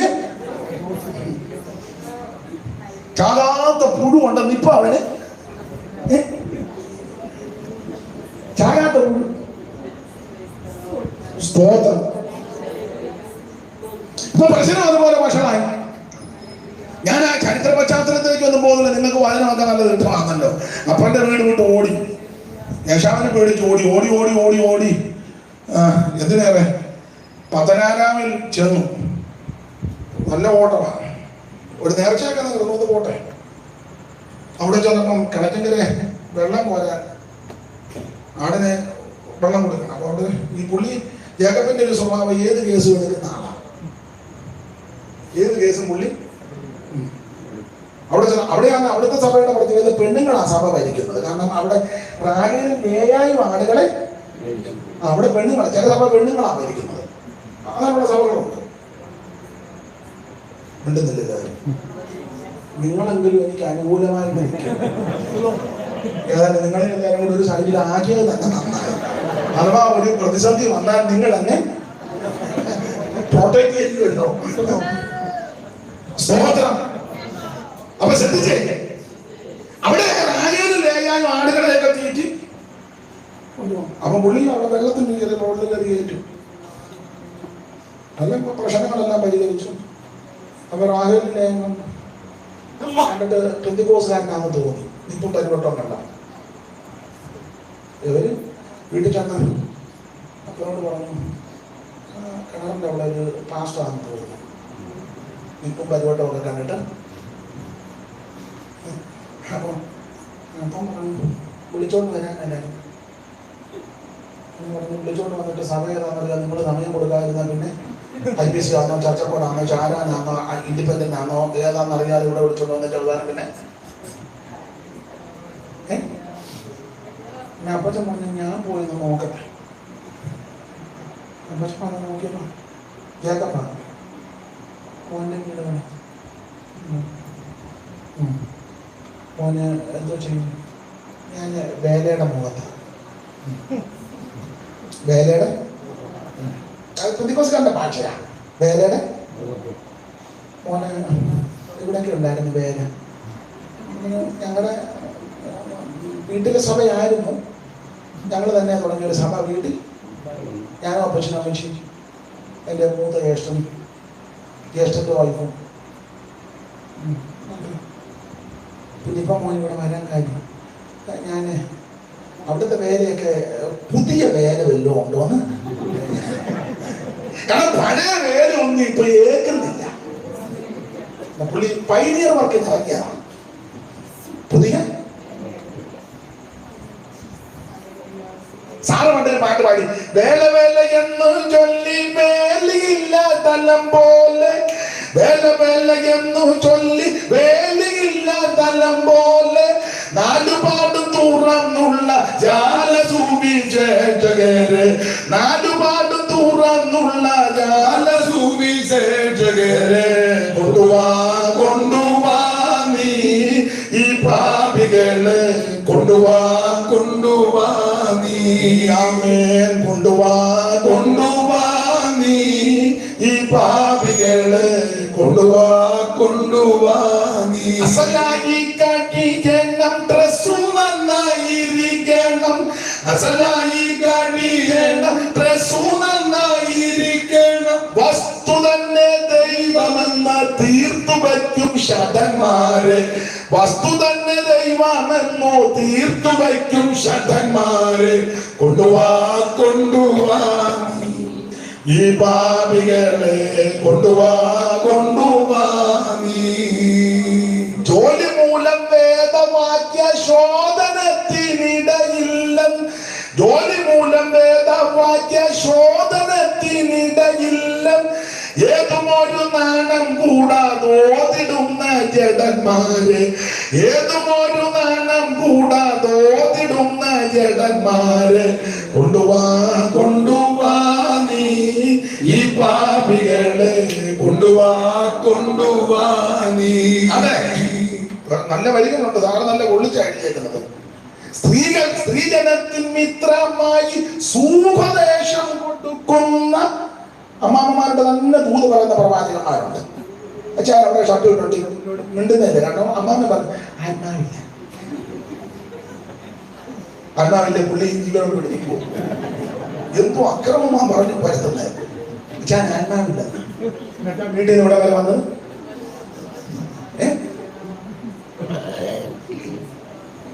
സ്തോത്രം. സാറ് നല്ല കൊള്ളിച്ചായിട്ട് സ്ത്രീജനത്തിൻ മിത്രമായി സൂപദേശം കൊണ്ട് പെണ്ണുങ്ങളോട് മാത്രം തോന്നുക. സ്ത്രീജനത്തിൻ മിത്രമായി സൂപദേശം കൊണ്ടുന്ന പാപമത്തു നടിച്ചിടും പാപികളെ തിരഞ്ഞിങ്ങ് കൊണ്ടുവാ കൊണ്ടുവാൻ. ആ പാട്ട്. അപ്പൊ എവിടെയാ വേല? ഞങ്ങളുടെ അടുത്ത് വേലയാക്കുമ്പോ പുതിയ വേല ഉണ്ടെന്ന് അന്വേഷിച്ച്. അപ്പൊ ഈ പുള്ളി പറഞ്ഞു, അയ്യോ ഞങ്ങളിങ്ങനെ ഒരാളെ ഇങ്ങനെ പ്രാർത്ഥിച്ചുകൊണ്ട് ഇവിടെ പെണ്ണുങ്ങളാണ് സഭ ഭരിക്കുന്നത്. എനിക്ക് 2 പെൺപിള്ളേരുണ്ട്, അവരായി സഭ. അവർ തന്നെ സെക്രട്ടറി ട്രഷറും എല്ലാം അമ്മാമ തന്നെ. സ്തോത്രം. ലോകം തുറന്നു അമ്മാമയെ പ്രാർത്ഥിച്ച് നിർത്തുന്നത്. ഇങ്ങനെ പ്രാർത്ഥിച്ചുകൊണ്ടിരിക്കുകയായിരുന്നു ഒരു സഹോദരന് വേണ്ടി. ചോദിച്ചു ഇവിടെ വേല ചെയ്യുക, പുള്ളി ആരെ കണ്ടാൽ ഊരെ പിടിക്കാൻ കൊടുത്ത പിന്നെ ഞാൻ പൂർണ്ണ സമർപ്പണത്തോടാണ് പറഞ്ഞു. സമ്പൂർണ്ണ സമർപ്പണം. അങ്ങനെ അമ്മാച്ചൻ ആ കിണറ്റിങ്കര മുതൽ ചുംബനം കൊടുത്തു, വീട് വരെ വിളിച്ചു. അങ്ങ് ചുംബിച്ചോന്നു പോയി. എന്തിനേറെ വിവരിക്കുന്നില്ല. വർഷങ്ങൾ കഴിഞ്ഞു. ചില നാളുകൾ കഴിഞ്ഞപ്പോൾ യാക്കോബിന്റെ ചൂട് മാറി. ഇവൻ അമ്മാച്ചോട് പറഞ്ഞു, പിന്നെ എനിക്ക് നിന്റെ ഇളയ മകളെ റാഹേലിനെ ബോധിച്ചു, കല്യാണം കഴിച്ചു. ഈ പഴയ ഒരു പാടത്തിലുണ്ട്, കൊടുക്കാൻ ചത്താലും. അപ്പൊ അമ്മാച്ചൻ പറഞ്ഞു, അയ്യോ ഞങ്ങളും ആ വിഷയത്തിൽ പ്രാർത്ഥിച്ചുകൊണ്ട് ഇരിക്കുകയായിരുന്നു. കല്യാണം നടത്താൻ ദൈവം ഒരുക്കിയതാണ്. രാത്രി കല്യാണം, നേരം വെളുത്തമ്മ കളിപ്പീര് പറ്റി. റാഹേലിനെ ഞാൻ ചോദിച്ചത് കിട്ടിയത് നമ്മളതിന് പറയും ബന്ധനമാണെന്ന് പറയും. അല്ലെങ്കിൽ എൻ്റെ ഭാവിക്കെതിരെ കൂടൽ കുഞ്ഞുവിന് പണ്ട് പറഞ്ഞത് ആ ബന്ധനങ്ങൾ പലത് ഉണ്ടെന്ന്. ഭാര്യാവൊരു യോനാച്ചായന് പണ്ടിനോട് പറഞ്ഞു ചില ബന്ധനങ്ങൾ കാണും. കുളക്കട കുഞ്ഞമ്മ എന്നോട് പണ്ട്, കല്ലുകുടി ലില്ലിക്കുട്ടി മാമ എന്നോട്, കല്ലുകുടി ലില്ലിക്കുട്ടി മാമ പ്രവാചകൻ ഇല്ലേ മാമ ഇവിടെ ഉണ്ടോ? ആ ഉണ്ട്, എനിക്കറിയാം, ഞാൻ പോയിട്ട് സ്തോത്രം. ഇവരെല്ലാം എന്നോട് ദൂത് പറഞ്ഞതാ ചില ബന്ധനങ്ങൾ. ഇത് ബന്ധനമൊന്നുമല്ല ജേക്കബേ, നീ വിതച്ചത് കൊയ്യുക. ഇത് ബന്ധനമല്ല. നീ അപ്പനെ കളിപ്പിച്ചേക്ക് ഇങ്ങോട്ട് വന്നു, നിന്നെ അമ്മാച്ച കളിപ്പിച്ചു. അത് ബന്ധനമാണ്. നീ അപ്പനെ കളിപ്പിച്ചേക്ക് ഇങ്ങോട്ട്. നിന്റെ അപ്പൻ ഇസ്ലാമിനെ കണ്ണു കാണാൻ പാടില്ല, നീ ഫാൻസി ഡ്രസ് നടത്തി നന്നായിട്ട് ഫസ്റ്റ് പ്രൈസ് ആയിരുന്നു നിനക്ക്. അതിന്റെ ട്രോഫി നീ കൊണ്ട് ഷോക്കേസിൽ അത് പറഞ്ഞത്. ഞാൻ ഫാൻസി ഡ്രസ്സിന് മഹാത്മാഗാന്ധി യൂണിവേഴ്സിറ്റിയിൽ നിന്ന് എനിക്ക്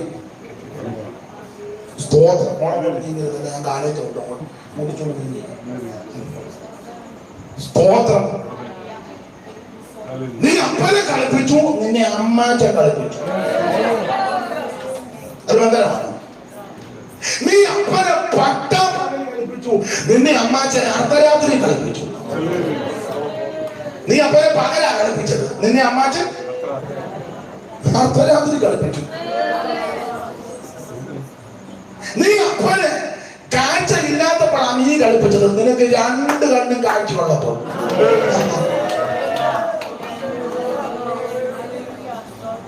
വിതയ്ക്കുന്നത് കൊയ്യും കേട്ടോ. മക്കളെ നിന്നെ അന്വേഷിക്കുന്ന നീ ഓർക്കണം, നീ നിന്റെ അപ്പനെ അമ്മയെ അന്വേഷിച്ചാണ്. വിതയ്ക്കുന്നത് കൊയ്യും. ആ കൊയ്യും കൊയ്യും കൊയ്യും കൊയ്യും കൊയ്യും. ഈ അമ്മച്ചിയെ അവര് നന്നായി ശുശ്രൂഷിക്കുന്ന മക്കളൊക്കെ മാറി മാറി വരികയും ശുശ്രൂഷിക്കുകയും ജോൺസാന്റെ വൈഫൊക്കെ വിതയ്ക്കുന്നതാ കൊയ്യുന്നത്. സ്തോത്രം സ്തോത്രം. ഈ ഉപദേശമാരെ കിടുകിട ഉറപ്പിക്കുന്ന അച്ചായന്മാരുണ്ട് ചില സഭകളിൽ. അച്ചായൻ പറയാതെ മാസ്റ്റർ ഞാൻ ഒരു യോഗം പോലും നടത്താൻ അതിനെ ഇപ്പം മാസ്റ്റർ സ്തോത്രം പറഞ്ഞ് ഞങ്ങൾ പറയാതെ അങ്ങനെയുള്ള ചില സഭകളുണ്ട്. പാസ്റ്ററെ ചൂടുവരുന്നത് പുള്ളി ഞാനാണ് ഇവിടുത്തെ മെയിൻ ആയിക്കോട്ടെ. പക്ഷെ പുള്ളി വീട്ടിൽ ചെന്ന അമ്മാമ പറയാതെ പുള്ളി തള്ള കട്ടകാരം പിള്ളേരായി നേരെ നിർത്തിയേക്കുന്നത്. ചിമ്മിട്ട നനങ്ങാൻ തങ്കമ്മ തങ്കമ്മയ്ക്ക് ദൈവം ദീർഘായുസ് കൊടുക്കട്ടെ. കാരണം നീ ഇരുന്ന പാസ്റ്റർമാരെ എല്ലാം വിറപ്പിച്ച പൊന്നുമോനാ. നിന്നെ വിറപ്പിക്കാനാ തള്ളേനെ ദൈവം. ശ്വാസമുട്ടല്ല അവർക്ക്. എന്നാലും നോക്കുമ്പോൾ നിനക്ക് പേടിയാ. ഒരു ജെല്ലെ പിടിച്ച എന്നാലും അത് കാണുമ്പോൾ അങ്ങനെ പോട്ടെ തോന്നും. ദൈവത്തിന് മതിത്തം. വിതയ്ക്കുന്നത് കൊയ്യുമെന്നും വിതയ്ക്കുന്നത് കൊയ്യും. നീ അപ്പനെ കളിപ്പിച്ചു, നിന്നെ അമ്മാച്ചൻ കളിപ്പിച്ചു. നീ അപ്പനെ പട്ടാപ്പകൽ കളിപ്പിച്ചു, നിന്നെ അമ്മാച്ചൻ അർദ്ധരാത്രി കളിപ്പിച്ചു. നീ അപ്പനെ കാഴ്ച ഇല്ലാത്തപ്പോ കളിപ്പിച്ചു, നിനക്ക് കാഴ്ച ഉള്ളപ്പോ കളിപ്പിച്ചു. കാറ്റ് വിതച്ച കൊടുങ്കാറ്റ് കൊയ്യും. നീതി വിതയ്ക്ക് നിനക്ക് 100 നേരം നീതി കൊയ്യാം. വിശ്വസ്തയോടെ ദൈവത്തെ സേവിക്കും, പരമാർത്ഥ മനസ്സോടെ ദൈവത്തെ സേവിക്കും, വിശുദ്ധിയോടെ ദൈവത്തെ ആരാധിക്കും. നിനക്ക് നിന്റെ സന്തതിക്ക് ദൈവം മോക്ഷം വരുത്തുക. അപ്പൊ ഇത് ബന്ധനമൊന്നുമല്ല, വെറുതെ പോയിരുന്നതാണ്. ഉടനെ അമ്മാച്ചൻ പറഞ്ഞു, പിന്നെ എടാ അതും കുഴപ്പമില്ല, ഞങ്ങളുടെ നാട്ടിലൊരു നാട്ടു നടപ്പുണ്ട്, കേടുത്തിനൊക്കെ അന്യത്തിനെ അങ്ങനെ ഒരു കാര്യം ചെയ്യും, 7 വർഷം കൂടെ സേവിക്കും. പുള്ളി പറഞ്ഞ ഏതായാലും ഇവിടെ തന്നെ അടിയാൻ തീരുമാനിച്ചു. ഒരു 7 വർഷം, അതൊക്കെ മിന്നായം പോലെ തീർന്നത്. എന്തായാലും വേണം 2 പെണ്ണുങ്ങളെയും കിട്ടി, അവരുടെ ദാസിമാരെ കിട്ടി, പിള്ളേരെ ഇഷ്ടംപോലെ കിട്ടി. ലേയാന്ന് ആദ്യം 4 കലാപുരി പോലുണ്ട്, രൂപേനും ശിമിയോനും ലേവിയും യഹൂദയും, പിന്നെ വേറെ 2 ആൺപിള്ളേർ, പിന്നെ പെൺകൊച്ച, അങ്ങനെ ലേഖ തന്നെ 5-6 എണ്ണം. പിന്നെ ദാസിമാർക്ക് 2 വെച്ചു, റാഗേനും ഉണ്ട് 2. അങ്ങനെ 2, 2, 4, 2, 6, 7, 13, 12 ഒരു വീണു. അങ്ങനെ ലേഖയ്ക്ക് 7, ദാസിക്ക് 2, ശില്പയ്ക്ക് 2, റാഗേന് 2. അങ്ങനെ 2, 2, 4, 2, 6, 7. സ്തോത്രം. ഇഷ്ടം പോലെ സമ്പത്തും ഇഷ്ടം പോലെ. ഒരു പുള്ളി മാർഗം അതും ഞാൻ വിളിക്കുന്നില്ല, തോലൊരിച്ച് മാറ്റിയിട്ടതൊക്കെ അതൊക്കെ ആത്മീയ വ്യാഖ്യാനം. സ്തോത്രം. സമ്പത്ത് ഇഷ്ടം പോലെ, തലമുറ ഇഷ്ടം പോലെ. ഒരു സുപ്രഭാതത്തിൽ യാക്കോബ് എഴുന്നേറ്റ് വന്നപ്പോ അളിയന്മാർ 2 കൂടെ സംസാരിക്കുന്നു. അളിയനും മൂത്തളിയനും ഇളയളിയനും കൂടെ ഈ അളിയന്റെ കാര്യം പറയാൻ. അളിയൻ പറഞ്ഞു, ലാവാന്റെ പുത്രന്മാര് പറഞ്ഞു, അമ്മായി ലാവാൻ കേൾക്കുന്നില്ല. അളിയൻ കൊച്ചേട്ടാ, നമ്മുടെ അളിയൻ ജേക്കബ് ഇപ്പം വലിയ ആളായി, ബിസിനസ്സും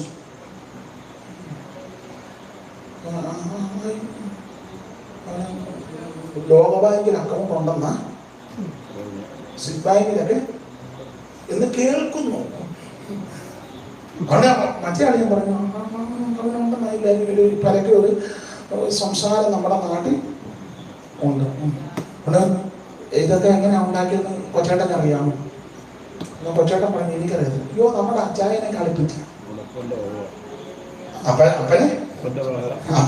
അപ്പനെ കളിപ്പിച്ചാണ്. ഇങ്ങനെ അവിഖ്യാതി പറയുന്നത് ജേക്കബ് കേട്ടു. നമ്മളെ പറ്റി ആരെങ്കിലും എന്തെങ്കിലും പറഞ്ഞത് കേട്ടാൽ നമ്മൾ വിടുവോ? ഇതിന് സമാധാനം പറയാതെ ഞാൻ കടമ്പനാടിന് വിടുകയെന്ന് കാണിക്കുമ്പോഴാണ് ഈ സഭയുടെ വെളിയിൽ ഞാൻ തന്നെ ഇറക്കുക. ഇവിടെ ആരാധന നടന്നാലും കൊള്ളാം, നടത്തിയില്ലേ കൊള്ളാം. ഇതിന് അടിയന്തര കമ്മിറ്റി കൂടി ഈ വിഷയത്തിന് പരിഹാരം ഉണ്ടാക്കാതെ ഈ സഭയിൽ ഒരു ആരാധന ഇനി നിങ്ങളെന്നെ മിണ്ടാതെ, നിങ്ങളുടെ കാര്യമല്ലേ പറഞ്ഞു, ഞാൻ ജേക്കബിന്റെ കാര്യമല്ലേ പറഞ്ഞു. അപ്പൊ നിങ്ങൾ മിണ്ടാതിരിക്കുമ്പോൾ എനിക്ക് പിന്നെ ഡൗട്ട് അടിക്കും. അതുകൊണ്ട് എനിക്ക് ഡൗട്ട് ഉണ്ടാകാതെ നിങ്ങൾ എന്നെ വിടണം.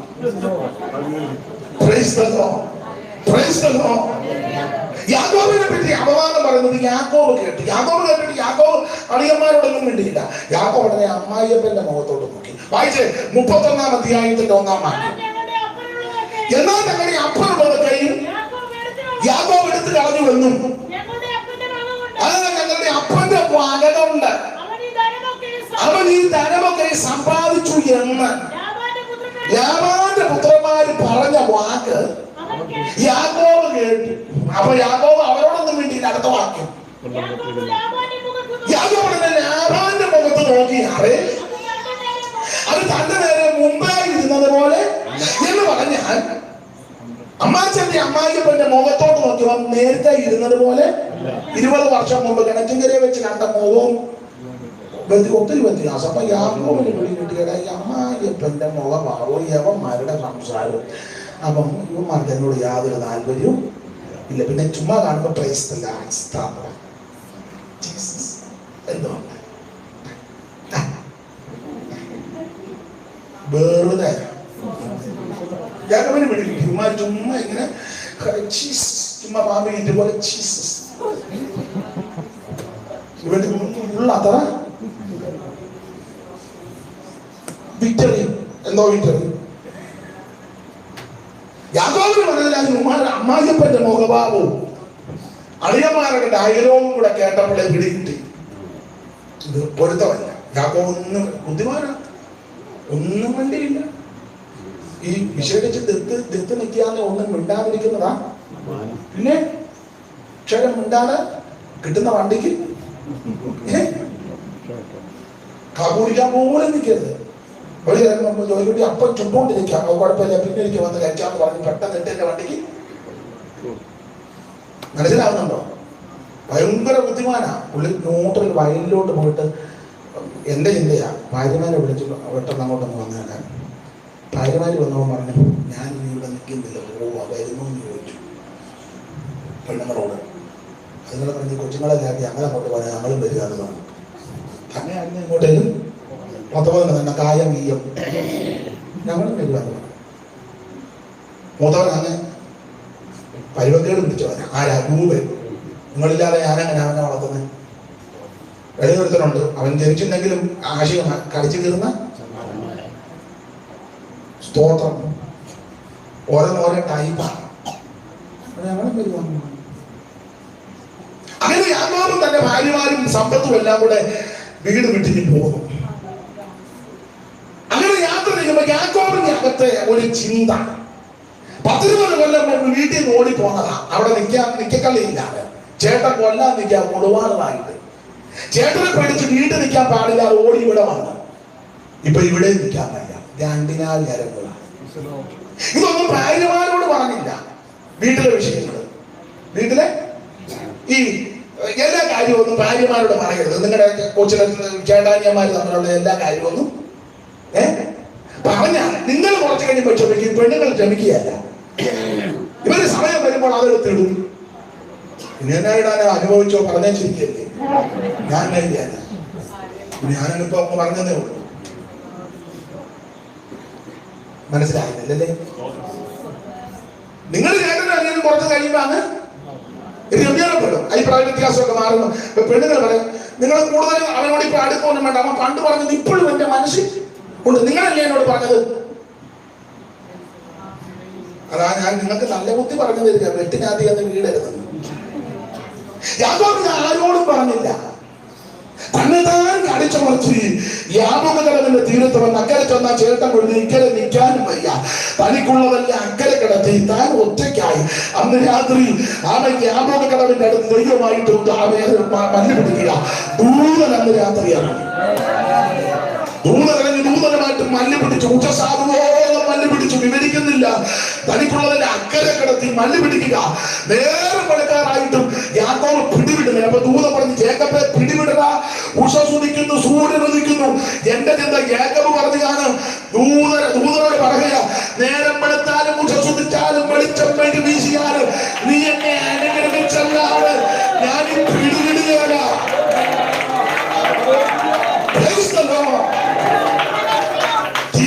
പാടുന്നൊരു പാട്ടുണ്ട്, എന്നെ അനുഗ്രഹിക്ക ദയവായി, എന്നെ അനുഗ്രഹിക്ക, എന്നെ അനുഗ്രഹിക്ക ദയവായി, എന്നെ അനുഗ്രഹിക്ക,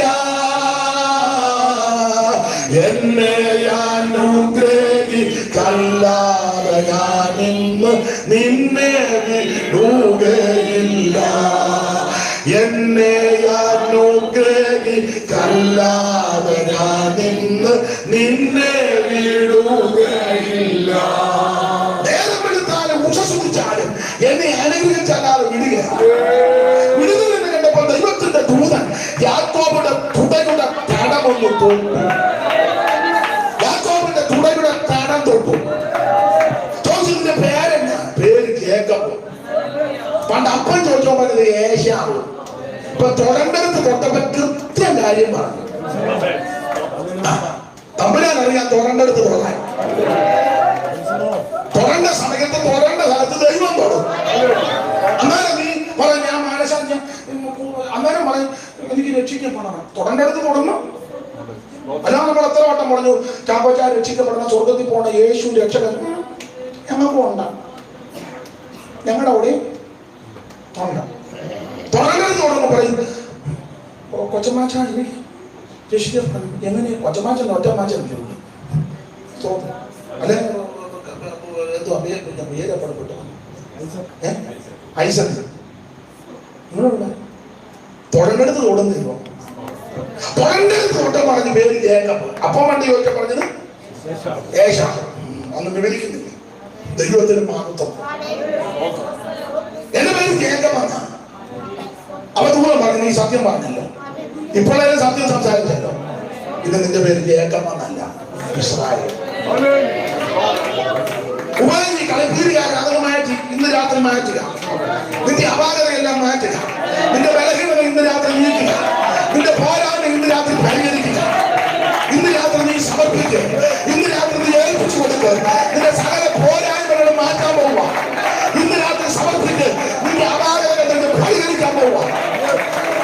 ഇത് പേര് ജേക്കബെന്നല്ല, ഇസ്രായേൽ. സ്തോത്രം. അനുഗ്രഹത്തിന്റെ പേര്. വാക്യം എടുത്ത് വായിക്കുന്നില്ല. 33-ാം അധ്യായം 4 മുതൽ പഠിക്കുമ്പോൾ പിറ്റേന്ന് യാക്കോബ് അക്കരെ ചെന്നപ്പോൾ ഏശാവ് ഓടി വന്ന് അവനെ എതിരേറ്റ് ആലികൾ നിന്ന് കഴുത്തിൽ വീണ് അവനെ ചുംബിച്ച് രണ്ടുപേരും മതി. ഈ ദൂതൻ യാക്കോബിന്റെ തുടയുടെ തടം തൊട്ടെന്ന് ഈ പഴയ നിയമത്തിൽ പല സ്ഥലത്തും ദൂതൻ എന്ന് പറയുന്നത് സർവശക്തനായ ദൈവമാണ്. ദൈവം തന്നെ സർവജ്ഞനായ ദൈവമാണ്. ഈ ദൂതൻ എന്ന് പറയുന്നത് കർത്താവ് തന്നെയാണ്. അങ്ങനെയെങ്കിൽ അന്ന് രാത്രി ദൈവം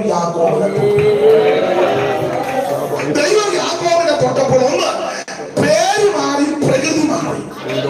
വിരോധമായി നിന്നവൻ അനുകൂലപ്പെട്ടു. യാക്കോബിനെ തൊട്ടകരം കുടുങ്ങി പോയിട്ടില്ല. രക്ഷിക്കാൻ കഴിയാതെ യഹോവകളെ കുടുങ്ങിയിട്ടില്ല. ദൈവം നിന്നെ തൊട്ട നിന്റെ പേര് മാറും, പ്രകൃതി മാറും. വിരോധമായി നിൽക്കുന്നവർ ഇന്ന് രാത്രി അനുകൂലപ്പെടും.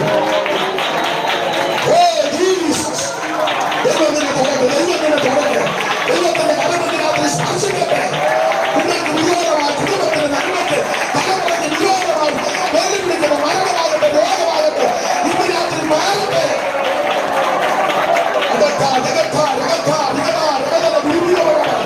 യേശുവിന്റെ നാമത്തിൽ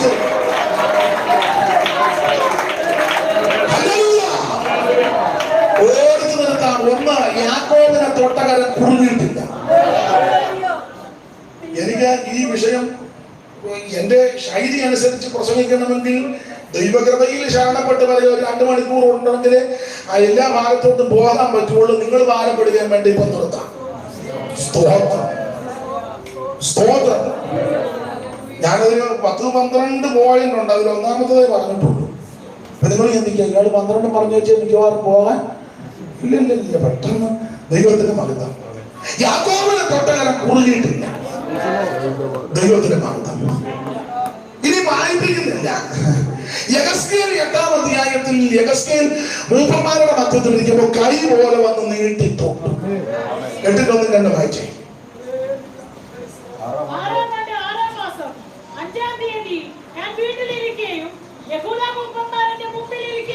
പ്രവാചകൻ വീട്ടിലിരിക്കെ യഹൂദ മൂപ്പന്മാർ തന്റെ മുമ്പിൽ ഇരിക്കുകയും ചെയ്തപ്പോൾ യഹോവയായ കർത്താവിന്റെ കൈ എന്റെ മേൽ മതി. യെഹെസ്കേലിന്റെ ദൈവം തൊടുക. അവിടെ യെഹെസ്കേലിനെ തൊട്ടപ്പോൾ ആ മുടിക്കുത്തിന് കയറി പിടിച്ച് ആകാശത്തിന് ഭൂമിക്ക് മധ്യ ഉയർത്തി. നമ്മളോർക്കും കൊല്ലാൻ കൊണ്ടുപോവാണ്, മേളിൽ കൊണ്ടുപോയിട്ട് താഴോട്ട് ഇടാനാണ്. അല്ല, അടുത്ത വാക്യമുണ്ട്. ആ വായിച്ചേ.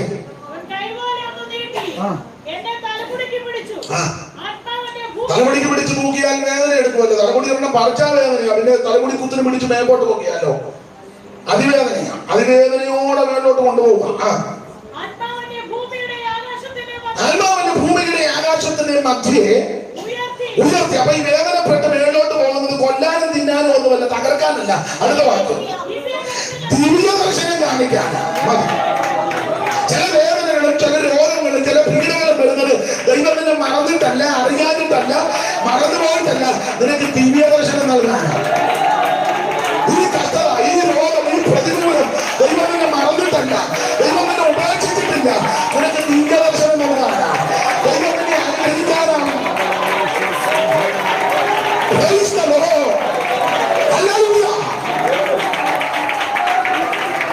ദൈവത്തിന് മഹത്വം.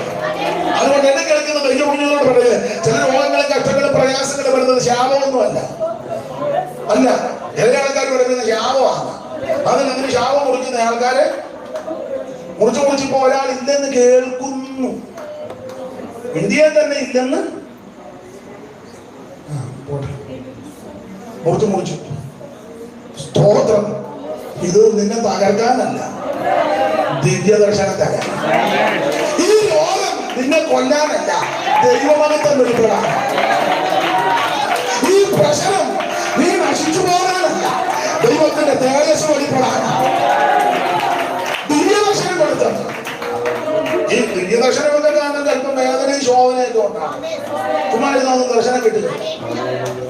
സുഖലോലുപതയും കൊണ്ട് ഇവിടെ ദിവ്യദർശനം കാണുന്നത്. പത്മോസിൽ കിടക്കുന്ന അവസ്ഥ നോക്കിക്കാം. അലുവാ സ്വർഗം തുറന്നു അടിച്ച് ത്രോവാസ് വച്ചൊക്കെ ആടികൊണ്ട് ഒരുപാട് വരുമ്പോഴാണ് മൂന്നാം സ്വർഗത്തോടെ എടുക്കപ്പെട്ടത്. അല്ലാതെ ചിക്കന്റെ കാലെ കടിച്ചപ്പോ മൂന്നാം സ്വർഗത്തെ കയറിയത്. ഞാൻ എന്താണ് ഒരാൾ പറഞ്ഞു, ഞാൻ മട്ടൻ ബിരിയാണി ടെറസിന്റെ മണ്ടയിൽ കഴിച്ചുകൊണ്ടിരിക്കുമ്പോഴാണ് ഈ പാട്ട് ദൈവം എനിക്ക്. ആരാ എന്തുവാന്ന് ഞാൻ ഇപ്പൊ പറയുന്നില്ല. മട്ടൻ ബിരിയാണി ആയിക്കോട്ടെ, ഞാൻ എതിർക്കുന്നില്ല. ചിലപ്പോ അങ്ങനെ പാട്ട് കൊടുത്തതാണ്. ഞാൻ ആ കാര്യത്തിനൊക്കെ കൂടുതൽ ബഹുമാനിക്കുന്നത് TPM-കാരെ. പാട്ടുമായിട്ട് അങ്ങോട്ട് ചെന്നാൽ അവര് പാടിപ്പിക്കത്തുമില്ല, പാടുകയില്ല. ദൈവം എനിക്ക് തന്ന പാട്ട് അതേ കിടക്കുന്നതെന്ന് പറഞ്ഞ് എന്നാൽ അവർ വരച്ചുകൊണ്ട് നോക്കണ്ട ദൈവം തന്നതാണോ ഇല്ലയോ ഇങ്ങോട്ട് വേണം. ലോക്കലിൽ നോക്കും, ലോക്കൽ നോക്കി സെൻറ്ററിലോട്ട് കൊടുക്കും, സെൻറ്റർ നോക്കും, അത് കഴിഞ്ഞ് മദ്രാസിലയക്കും. അതെല്ലാം നോക്കും. നമ്മുടെ സഭയ്ക്ക് പറ്റിയത് ആണോ, ഉപദേശം വല്ലതും ഉണ്ടോ, ഇതിപ്പോൾ സഭയ്ക്കും പ്രമാണത്തിനും നിരക്കാത്ത എന്തെങ്കിലും വേട് ഇതിനകത്ത് അത് അവർ അവസാനം കളയാൻ എന്തിലുണ്ട് കളഞ്ഞ് ചേർക്കാൻ എന്തിലുണ്ട് അതൊരു മെയിൻ ആൾക്കാർ ചേർത്ത് വെച്ച് എഴുതിയ പുള്ളിയെ കൊണ്ട് പാടിപ്പിക്കത്തുമില്ല. എഴുതിയ ചോടപ്പോയി മിണ്ടാതിരുന്നോണം. വേറെ ആൾക്കാരോ നമ്മുടെ സഭയിലാണല്ലോ. ഇന്നലെ രാത്രി ദൈവം എനിക്ക് തന്ന പാട്ടാണ്. അമ്മ പാടി കാട്ടി. യേശു ഇങ്ങോട്ട് വന്നു, ഞാനിങ്ങോട്ട് ചെന്നു. നമ്മുടെ യേശു അങ്ങോട്ട് ചെന്ന് ഞാൻ ഇങ്ങോട്ട്. മനസ്സിലായോ? അങ്ങനെ അവിടെ ഏൽക്കുകയെന്നായി പറഞ്ഞത്. ദൈവത്തിന് മഹത്വം കേൾക്കുമ്പോൾ അറിയാം. പാട്ട് ദൈവത്തിന് മഹത്വം. അത് ഞാൻ ആ ഭാഗം വിവരിക്കുന്നില്ല. കർത്താവിന് മഹത്വം. ദിവ്യദർശനം കൊടുത്തതാണ് ഈ ശോധനയും കൂടെ പോയപ്പോഴാണ്. ശോധനകളും കഷ്ടങ്ങളും പ്രതികൂലങ്ങളും വരുന്നത് ദൈവമേ നിന്നെ തകർക്കാനല്ല, ദൈവമഹത്വം വെളിപ്പെടാൻ. നമുക്ക് പ്രിയ ഐസക്കിനെ ദൈവം ഒരു തലമുറയെ കൊടുത്തല്ലോ. അതിന്റെ നന്ദി സൂചകമാണ്. അതുകൊണ്ട് ഒരു വാക്യം അതിനോട് ബന്ധപ്പെട്ട് ഒരു വാക്യം കൂടെ വായിക്കാൻ അങ്ങനെയാണല്ലോ അതിന്റെ അവസാനിപ്പിക്കേണ്ടത്. ദൈവത്തിന്റെ മഹത്വം. ഈ കർത്താവിന്റെ കൈയുടെ പ്രത്യേകത കുറുകി പോകാത്ത കരമാണ്. യാക്കോബിനെ തൊട്ട കരം കുറുകിയിട്ടില്ല. യഗസ്കേലിന്റെ മേൽ വന്ന കരം കുറുകി പോയിട്ടില്ല. മൂന്ന് പോയിന്റ് പറഞ്ഞു നിർത്താം. ബാക്കി ഒരു 5 എണ്ണം പറയുന്നില്ല. വായിച്ചേ. കർത്താവിന്റെ കൈയുടെ പ്രത്യേകത, ദൈവത്തിന്റെ മഹത്വം, നമ്മുടെ തലമുറകളെ അനുഗ്രഹിക്കുന്ന കരം. ദൈവത്തിന് മഹത്വം. അവിടെ മത്തായി സുവിശേഷം 19-ാം അധ്യായത്തിന്റെ 13-ാമത്തെ വാക്യത്തിൽ ചില ശിശുക്കളെ അവന്റെ അടുത്ത് കൊണ്ടുവന്നിട്ടുണ്ട്. അവൻ കൈവച്ച് പ്രാർത്ഥിക്കേണ്ടതിന് അവന്റെ അടുക്കൽ ശിശുക്കളെ കൊണ്ടുവന്നു. ശിഷ്യന്മാരെ വിലക്കി യേശുവോ ആ ശിശുക്കളെ എന്റെ അടുക്കൽ വരുവാൻ. അടുത്തത് അവരെ തടയരുത്, തടുക്കരുത്. അടുത്തത് അടുത്ത വാക്യം. അങ്ങനെ അവൻ അവരുടെ മേൽ കൈവച്ച് മതി. വേറൊരു ഭാഗത്ത് മർക്കോസും ലൂക്കോസും പഠിച്ചിരിക്കുന്ന കൈവച്ച് അനുഗ്രഹിച്ചത്. അവിടുത്തെ കൈയുടെ പ്രത്യേകത നമ്മുടെ കുഞ്ഞുങ്ങളെ അനുഗ്രഹിക്കുന്ന കാര്യം. ഐസക്കിനും അത് പ്രിയപ്പെട്ടവർക്ക് ദൈവം അവകാശമായി എടുത്ത കുഞ്ഞിന്റെ മേൽ ഇന്ന് രാത്രി അവിടുത്തെ കരം വെക്കട്ടെ. ആ പൈതലെ ദൈവം അനുഗ്രഹിക്കട്ടെ. അവിടുത്തെ കരം കുറുകിപ്പോയില്ല. യാക്കോബിനെ തൊട്ട കരം കുറുകിയിട്ടില്ല. എസെക്കിയേലിന്റെ മേൽ വന്ന കരം കുറുകിപ്പോയിട്ടില്ല. അവൻ ശിശുക്കളെ കൈവച്ച് അനുഗ്രഹിച്ച് അവിടുത്തെ മഹത്വമുള്ള പുരം കുറുകിപ്പോയിട്ടില്ല. തലമുറയെ ദൈവം അനുഗ്രഹിക്കട്ടെ, കൈവച്ച് അനുഗ്രഹിക്കട്ടെ. അവിടുത്തെ കരം കുറുകിപ്പോയിട്ടില്ല. എല്ലാവരും ഇന്ന് രാത്രി പ്രാർത്ഥിച്ചാട്ട്, എല്ലാവരും പ്രാർത്ഥിക്കാം. ദൈവത്തിന്റെ മഹത്വം, ദൈവത്തിന്റെ മഹത്വം, ദൈവത്തിന്റെ മഹത്വം. അവൻ പൈതലിനെ ദൈവം അനുഗ്രഹിക്കട്ടെ. ദൈവകൃപയെ വളർത്തുവാൻ ദൈവം കൃപ ചെയ്യട്ടെ. ഈ കുടുംബത്തെ തന്റെ ദാസിയെ പ്രാർത്ഥിക്കുന്നതിനായിരിക്കുന്ന മഹാനാവിനെ സഹോദരവർഗങ്ങള്, ചാർച്ചക്കാര്, കൂടപ്പെട്ടവര് ഇന്ന് രാത്രി കൈവച്ചടിക്കട്ടെ എല്ലാവരും പ്രാർത്ഥിക്കാം. താഴ്ചയിൽ എനിക്കവന്താണല്ലേ താങ്ങി എന്നെ വീഴ്ചയിൽ വഴി നടത്തി. താഴ്ചയിൽ എനിക്കവൻ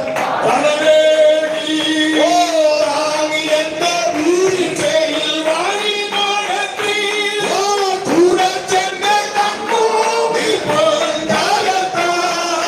കുടിക്കുമ്പോൾ പകൽ സ്വർഗ സന്തോഷത്താൽ അവൻ കുറച്ചെന്നെ കണ്ണൂടി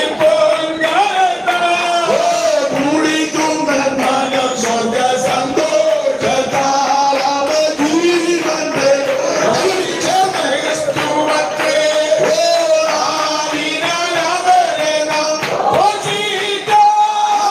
അവനാകെ എൻ പാപങ്ങളെ തൻ ജീവനാൽ എന്നെയും വീണ്ടെടുത്തു. അവനാകെ എൻ പാപങ്ങളിൽ തൻ ജീവനാൽ എന്നെയും വീണ്ടെടുത്തു.